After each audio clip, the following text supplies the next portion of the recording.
A profanação do templo. Dele sairão forças que profanarão o santuário, a fortaleza nossa, e tirarão o sacrifício diário, estabelecendo a abominação desoladora. Daniel 11:31. Fica com a gente que o tema hoje está sério.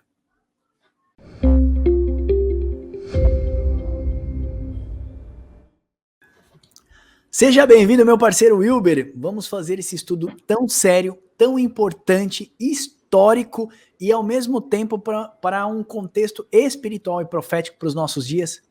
Olá, vamos lá. Um estudo bem legal, bem interessante, vai ser bem dinâmico e eu espero que vocês gostem, né? Se estiver chegando aqui agora, deixa o like e se inscreva no canal. Maravilha. Irmãos, olha só, eu quero compartilhar com vocês esse e-book, tem esse cara medonho aí, fica tranquilo que ele não morde, nós estamos aqui exatamente para explicar isso para vocês. Por que nós estamos fazendo esse estudo aqui? Tem todo um contexto, né? Deixa eu puxar para a gente aqui. Tem todo um contexto, né, que aponta para a última hora, a grande profanação do templo, ou abominação desoladora. Se você já conhece sobre o tema, já anda com a gente há um tempo, fica por aí que a gente quer fazer uns adicionais para você. Se você ainda não conhece esse tema, fica com a gente também para você ser abençoado. Olha só, no sermão escatológico, lá em Mateus 24, os discípulos chegam para Jesus e falam: mestre, quando vai acontecer todas essas coisas? Eles dizem mais ou menos assim, ó: quando sucederão todas essas coisas, o sinal da tua vinda e a consumação dos séculos? Então os discípulos querem saber sobre o final dos tempos. E Jesus vai enumerar ali no sermão escatológico em Mateus 24 vários sinais. Eu quero fazer agora um parênteses aqui, né, para a gente falar sobre esse verso 15 de Mateus 24, que Jesus diz o seguinte, ó: quando vocês virem o abominável da desolação, que falou o profeta Daniel, no lugar santo, e quem lê entenda, então, irmãos, começou. A perseguição começou. Por isso que eu li para vocês, para a gente sintetizar esse estudo sobre Daniel 11:31, que está falando que dele sairão forças que profanarão o santuário, a profanação do santuário, do templo, do tabernáculo. O que é essa profanação do tabernáculo? Nós vamos mostrar isso num contexto espiritual para você. Por que espiritual? Jesus mesmo fez uma transição de aliança, né, Hilber? Ele fala: destruam esse templo, em 3 dias eu reconstruirei. Então Jesus não está falando referente a um tabernáculo que é físico, um templo que é físico. Por conta disso, você sabe que o que era sombra se torna realidade. Então aquilo que você via por sombras na antiga aliança, agora você não tem mais o véu de Moisés, você já vê a completude de todas as coisas. Você é templo do Espírito Santo e Jesus está alertando que você pode ter o seu templo profanado pelo anticristo. Para a gente chegar no slide 2 e a gente dar todo esse contexto profético para abençoar a sua vida, eu vou pedir para o Wilber explicar o contexto de Daniel 11:31, porque Jesus disse assim: olha, Daniel falou sobre isso, da profanação do templo. Quem lê entenda, fica de olho em Daniel. Jesus já deu uma chave que desbloqueia tudo pra gente, mas ao mesmo tempo Jesus também aponta para o futuro. Então vamos olhar, aprender com a história. Aquele que não aprende com a história está fadado a cometer os erros no futuro, não é isso, Wilber? Quem não aprende com a cultura do passado está fadado a cometer o mesmo erro no futuro. Vamos olhar para Daniel, e aqui o Wilber é professor de história, top, né? Então nós vamos entender o conceito ali em Daniel e também a história no passado, para a gente falar do contexto profético. Fala um pouquinho para a gente, Uber, do que Jesus está falando, porque ele fala: olha para Daniel. O que significa profanação do templo em Daniel? Beleza. Max, você vai compartilhar na tela o slide para a gente? Por favor, vamos lá. Então, a gente vê que quando ele está falando de profanação, o que é profanação? Profanação é um sacrilégio, é um escárnio, é uma violação ao que é sagrado, tá? E isso aconteceu no templo, lá no tempo de Daniel, né, profetizado pelo profeta Daniel, quando o Antíoco Epífanes, um rei de uma província ali do reino da Grécia, ele dominou Jerusalém e ele profanou o santuário, ou seja, ele colocou coisas impuras no santuário. Ele fez um sacrifício de uma porca no altar, ele colocou uma estátua de Deus para ser adorada, ok? Nesse contexto histórico, e não só ele, tá? A gente vai ver que no capítulo 11 ele vai falar que ele vai perverter aquele sacerdote que vai fazer com que aceitem essa profanação, ok? Então, no capítulo 11, fala assim, ó: estarão ao lado dele forças que profanarão o santuário, isto é, a fortaleza, e tirarão o holocausto contínuo, estabelecendo a abominação desoladora. Ainda os violadores do pacto, ele proverá com lisonjas ao povo que conhece o seu Deus se tornará forte e fará proezas. Ou seja, o que ele está falando? Que esse anticristo ele vai profanar aqueles que estão ali, que se dizem a favor dessa aliança, ele vai profanar, vai comprar com lisonjas, vai fazer com que o coração dessas pessoas que eram sacerdotes se corrompam e passem a profanar junto com ele. Porém, aqueles que conhecem Deus de verdade se tornará forte. Ele está falando dos macabeus. Então, isso aqui aconteceu na história e Cristo está falando, olha para o profeta Daniel, quando essas coisas estiverem ocorrendo, tá? Saiba que o fim chegou. Só que o interessante, Max, é que ele vai falar para olhar para Daniel, ele vai falar que vai se repetir, só que ele faz essa transição de aliança, como você falou. O que era um templo, agora vira o corpo dele, que ele fala, destrói esse santuário, eu vou reconstruir. E quem é o corpo de Cristo? A igreja. Então, essa profanação vai ocorrer na igreja, não num santuário de pedras. Em toda a história de Israel, na linha do tempo, a gente vê que Israel era um povo que profanava diversas vezes o santuário de Deus. Por isso que é sempre falado de apostasia. Desde o início até o final, é Deus exortando o seu povo. Cuidado com a apostasia, não se corrompa. Não deixe que o mal entre no seu coração. E a gente vai ver isso, Max, no início lá do Reino Unido. O reino era unido por Salomão. O reino estava unido, as 12 tribos unidas. Salomão ele tinha várias mulheres de diversas religiões, de diversas culturas, e ele começou a construir templos e colocar estátuas dentro de Jerusalém para os deuses dessas mulheres. Moabitas, sidônios, construiu também, seguiu também Astarote, e por aí vai. Então, por conta disso, dessa profanação de Salomão, o reino foi dividido. Só que o povo ainda não aprendeu. Nesse reino dividido, tanto o norte quanto o sul profanou também os santuários de Deus. O norte, ele profana bastante, ele sacrifica filhos, né, para Baal, joga, ou seja, os seus filhos ao fogo. E no rei Oséias, que foi o último rei ali, que foi o pior de todos, Deus ele se afasta totalmente e entrega o reino do norte para a Síria. Ou seja, a profanação levou à destruição desse reino. No reino do sul, não foi diferente. O reino do sul também profana o santuário. Eles colocam imagens dentro do templo de Jerusalém, imagens de figuras que eram abomináveis para Deus. E conforme isso vai ocorrendo, o que acontece? Deus ele manda o juízo novamente, que é nos babilônicos, e leva esse povo ao cativeiro. Então, de novo, a profanação fez com que levasse o povo a cativeiro, ao povo à morte. E sempre nesses tempos, Deus levanta quem? Profetas que falam a verdade, que tentam levar a verdade, e geralmente o povo não escuta, né? Você vê, não escutaram Jeremias, não escutaram Ezequiel, não escutaram os profetas antes. Então, a gente sempre vê essa dualidade, um povo que se corrompe e um povo ali que tenta resistir e tenta mostrar o caminho certo e geralmente não é ouvido. Maravilha. Olha só, então a gente fez um passeio pela história, tá? Quando Jesus aponta para Daniel, igual o Wilber muito bem colocou aí no Daniel 11, a gente percebe a profanação lá no tempo de Antíoco Epifânio, mas o Wilber mesmo contextualizou, né? Isso não é vamos dizer assim, uma coisa que aconteceu só no tempo de Daniel. O povo mesmo vinha profanando, quando o reino era unido, depois quando o reino separou o reino do norte, o reino do sul. Cara, nós fizemos uma linha do tempo, né, Wilber? Nós vamos soltar uma série de vídeos do cativeiro babilônico até Jesus Cristo. Você vai ver que o povo peca, exortado, se arrepende, peca, exortado, se arrepende. É um ciclo vicioso, repetitivo que acontece, sendo que Deus sempre quis habitar no homem. E não é assim hoje em dia. Nós pecamos, pedimos perdão. Pela graça e pelo sangue de Jesus Cristo, nós temos a nossa santificação, Deus nos torna puro novamente, e assim vai gerando um ciclo vicioso no meio do povo de Deus, até que o Senhor vai trazer, no dia da expiação e arrebatamento da igreja, ele fala, de uma vez por toda eu extirparei o pecado do meio de vocês, e eu santificarei o meu nome, né? Ele fala assim, eu faço isso não por amor a vocês, mas pelo meu nome eu vou purificar e vou santificar vocês. Isso é lindo, tá? Então, irmãos, olha só, o que é a profanação do templo? É a grande apostasia que o apóstolo Paulo nos disse e se aproxima muito forte nos nossos dias. Então, irmãos, o cessar do sacrifício no templo é o que nós vamos entender agora. O que é essa grande apostasia?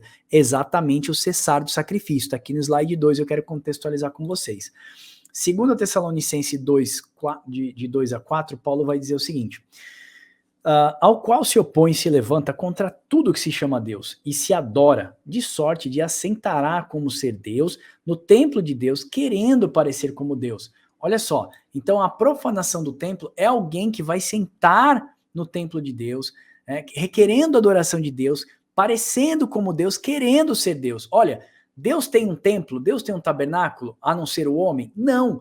Muitas pessoas colocam, e aí nós respeitamos a sua visão dispensacionalista, que vai construir o terceiro templo, que a novilha vermelha já está pronta, que a roupa do sacerdote está pronta, né, Hilber? Que já está pronta a menorar, todos os rituais. Amém, cara.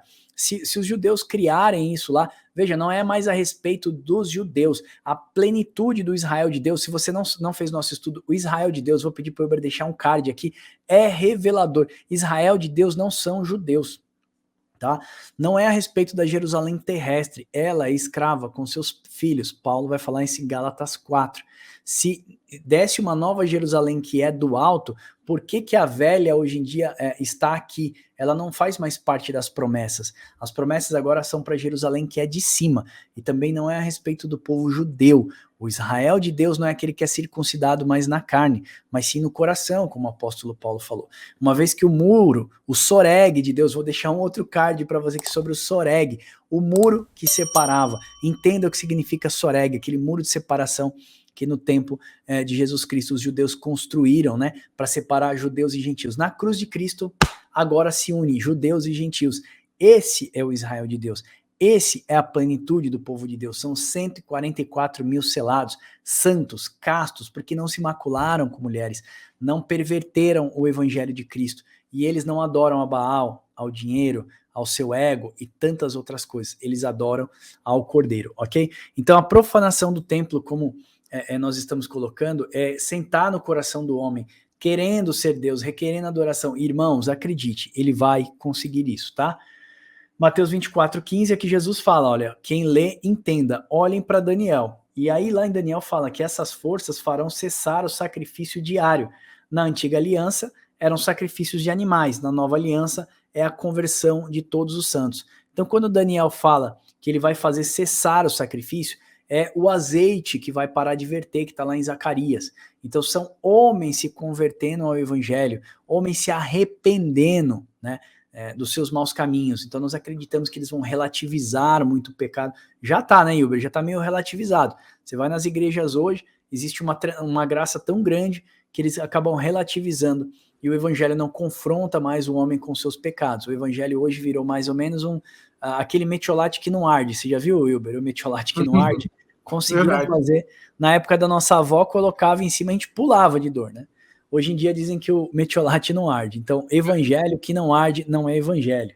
Verdade. Então, Marcos, posso fazer um comentário rapidinho? Por favor. Em 2 Tessalonicenses 2,4, a gente sempre coloca assim de uma forma mais física, de construir um templo e de se assentar no templo. Mas a pergunta é, quando que na antiga aliança algum sacerdote já se assentou no templo de Deus? Nunca. Eles só entravam no santuário, no Santo dos Santos, uma vez por ano. Então, o que se assentar aí? Será que está falando de realmente colocar um trono ali no Santo dos Santos? Ou está falando no sentido de adoração? Ou seja, a gente vai adorar ele como um Deus. Porque se a gente pegar na antiga aliança toda, nunca nenhum sacerdote se assentou no templo, né? Exato, exatamente. Então, o entendimento que nós temos é quando Jesus diz sobre a abominação desoladora, será um anticristo pervertendo homens para adorar a ele, e assim não haverá mais arrependimento. Você se lembra de Jesus dizendo para Nicodemos que é necessário nascer de novo, ou seja, morrer para si e nascer para Deus. Da mesma forma, homens, quando se arrependem, devem morrer para si e nascer para Deus. Não haverá conversões nem arrependimento verdadeiros, né? Pois a humanidade estará adorando o anticristo, relativizando o pecado. A apostasia está chegando ao seu ápice. Então nós devemos entender o seguinte, irmãos, precisamos fazer a seguinte pergunta à frase de Daniel e de Jesus Cristo. Onde é o templo de Deus que ele vai se assentar? Onde é a fortaleza nossa que ele vai tomar para si? Onde é o lugar santo e aonde é a casa de Deus? Quando você faz perguntas ao texto, você encontra as respostas. Olha, a casa de Deus não é outro lugar a não ser o coração do homem. Esse é o verdadeiro templo de Deus. Você quer saber disso? Está em Hebreus 3, 5, 6. Está dizendo aqui que Moisés era fiel em toda a casa de Deus como servo para a testemunha das coisas que haviam ser anunciadas. Cristo, porém, como filho, em sua casa, a qual casa somos nós, se guardarmos firmes até o fim. Então, quem é a casa de Deus? A casa somos nós. O autor de Hebreus está falando. Coríntios 6,19 vai dizer o seguinte: vocês não sabem que o corpo de vocês é um santuário do Espírito Santo? O templo do Espírito Santo? Tá aqui, ó, a fortaleza, né, do Espírito Santo. Então vamos lá, Timóteo 3,15. Mas se eu demorar, Timóteo, saiba como as pessoas devem comportar-se na casa de Deus, que é a igreja do Deus vivo. Onde que é a casa de Deus, Wilber? É a igreja do Deus vivo, é onde Deus habita. 1 Coríntios 3,16 é a mesma coisa. E aí nós vamos, ó, edificados sobre a habitação de Deus, está lá em Efésios 2,22. Vocês sabem que vocês estão sendo edificados, casa espiritual, vocês estão sendo edificados, habitação do Senhor, Deus, pelo seu próprio Espírito. Tá em 2 Pedro 2,4 também você vai ver isso. Você vai ver que as colunas da casa de Deus, está lá em Apocalipse 3,11. Deus fala que vai fazer da gente colunas da sua casa. Então, irmãos, tudo isso refere-se ao templo de Deus. Tá? A profanação do templo de Deus, da casa de Deus, é quando o inimigo consegue perverter o evangelho de Cristo e aí sim trazer a grande apostasia que o apóstolo Paulo fala, não virá ao fim, antes que se manifeste o filho da perdição e venha a grande apostasia. A grande apostasia vai marcar o fim dos tempos, ok? Aí Daniel 12:11 está falando que depois de posta abominação desoladora, restará ainda 1290 dias. A gente entende que aí então, irmãos, faltam 3 anos e meio final para o fim de todas as coisas. Quando a gente perceber a grande apostasia sendo colocada, vão restar 3 anos e meio para o final. E parece que isso está muito longe, e não está. Lembra que Jesus disse, quando disserem a paz e segurança, lhe sobrevirá tremenda destruição? Deixa eu pegar esse contexto aí, deixa eu trazer para o lado profético e espiritual. O que é paz e segurança? Você pode ir até dentro das igrejas, as pessoas falam, fique tranquilo, santidade é um processo. Você está, não é isso, nós estávamos dialogando por esses dias, você está na graça. Cristo já fez tudo por você. Só basta você alcançar as promessas do Senhor. Você vai na igreja e você sente muitas, às vezes, um evangelho muito humanizado. Parece muito com o que a gente vê aí fora, né? Tem algumas igrejas até que a gente não vê nem diferença, né? Não existe aqueles separados, chamados para fora. Então, existe muita paz e segurança. Não existe o confronto com o pecado diário, sabe? Uma luta sendo travada diariamente. Então, irmãos, nós estamos muito perto, sim, de uma grande apostasia. E hoje mesmo eu postei uma coisa no grupo que eu fiquei meio chateado. O cara falando um monte de besteira. Quem tem dores, quem é filho das dores. Enfim, aí eu fiz meu desabafo lá no grupo porque eu tenho algumas dores. Ele quis dizer que quem tem dor estava em pecado, andava em pecado, não era filho de Deus, era demônio, era espírito. E aí eu fiz um post lá, enfim, falei da minha ira por esses falsos profetas, esses gulosos que ficam pedindo para você colocar dinheiro, para você ser abençoado e uma série de outras coisas.